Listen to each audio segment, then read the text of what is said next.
Neste capítulo, nós vamos recordar alguns particulares para entendermos sobre a morte de Santa Caterina.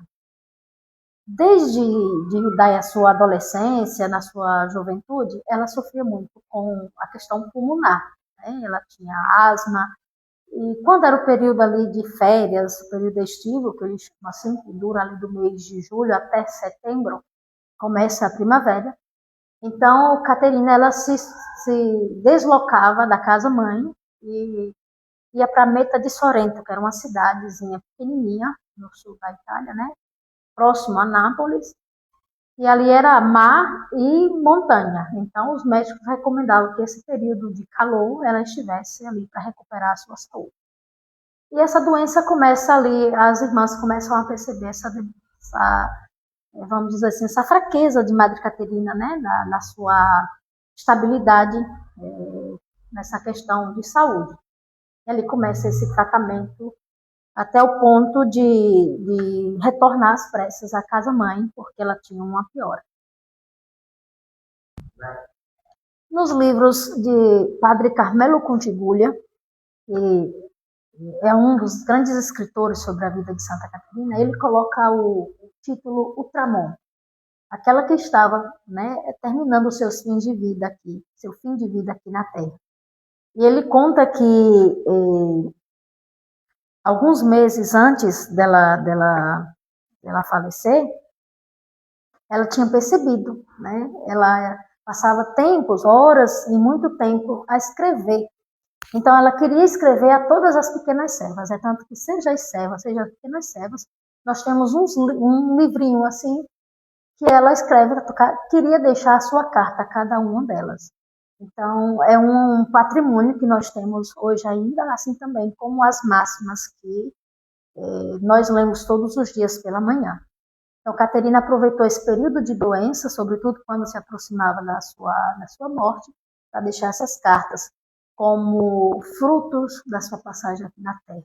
Gostaria de lembrar que nem tudo aquilo que a gente conta aqui através das histórias, de fato, a gente traz no livro, mas é para a gente ter uma melhor compreensão da leitura que nós estamos para ler. E eu vou trazer para vocês um pedacinho da nossa leitura, né, espiritual. Diz assim, que no dia 27 de dezembro, olha só que coincidência, 27 de dezembro é, de fato, o nascimento do Instituto, a data que foi fundado o Instituto. E ali, por volta de 4 horas da tarde, Caterina tem, né, a sua primeira parada cardíaca. E as irmãs, né, durante esse dia 27, foi um dia muito atormentado, seja na madrugada, porque ela já tem uma piora, o sacerdote já dá a unção nos enfermos, depois ela passa a manhã toda incomodada, uma ânsia muito grande. E uma coisa particular da vida de Santa Caterina é que ela tinha oferecido toda a sua vida, todo o Instituto, a obediência ao Santo Padre. E ela escreve uma carta e manda ao Vaticano. Primeiro ela pede autorização ao sacerdote, pede ao diretor espiritual que a permita de morrer, né? E o sacerdote diz de não. Então ela escreve a sua santidade, o Papa Leão XIII, para que deixasse ela morrer em paz. E nesta carta continha, de fato, o seu testamento espiritual, que era dizer que estava morrendo pela igreja, para dar vida à igreja.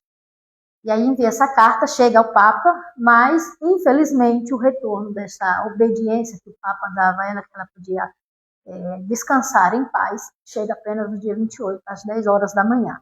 Caterina já tinha feito a sua passagem. Também nos contos das irmãs mais anciãs, né, da casa-mãe, que a gente conheceu no período da formação, tinha uma irmã que chamava Irmã Carmelina. Eu lembro ainda dela. Ela morreu, eu acredito que ela tinha uns 104 anos. E ela contava que foi uma das primeiras servas. Ela contava que na noite que Santa Caterina morreu, tinha um menino Jesus, a imagem do menino Jesus, numa parte de um armário, né? E diz que esse menino Jesus, na hora da morte de Santa Caterina, dá 3 voltas, né, nesse espaço onde ele estava, em cima desse armário, né? O que comprovava que, de fato, estava terminando ali o fim de vida. Era o fim de vida de uma pessoa realmente santa. E as irmãs, sobretudo a irmã Margarida, que foi a que escreveu a carta, deixando-nos, né, esse testamento espiritual, ela disse que não percebia essa agitação de Santa Caterina e que ela pedia ao padre frequentemente que ele desse a licença dela morrer. E momentos antes ela fala assim, eu acho muito bonito, ela diz, olha, eu não posso me esquecer dos sofrimentos que a nossa madre passou. Então, momentos muito fortes.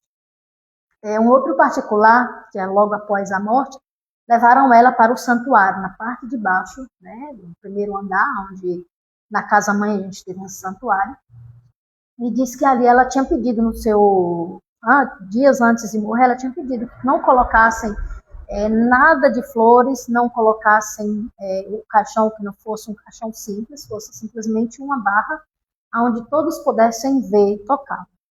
E, de fato, disse no dia do funerário, que era um domingo, né, disse que durante a manhã colocaram ela no santuário e cercaram com os bancos. E as coroas de rosas, de flores que chegavam, de fato, passavam poucos minutos, porque as pessoas chegavam e levavam uma rosa daquela como sinal de relíquia. Assim também como traziam objetos e pediam, seja as irmãs, seja os sacerdotes, para que tocasse esse objeto e tocasse no corpo de Santa Caterina, na época Caterina, né? E aquela palavra que eles gostam sempre de dizer no italiano, santo súbito, era a voz que ecoava em Nápoles naquele dia. Não só em Nápoles, também como na França, saía nos jornais internacionais, que era conhecida, né, pela questão do apostolado da oração, saía também essas notícias em todos os correios da Cera, como eram os jornais italianos.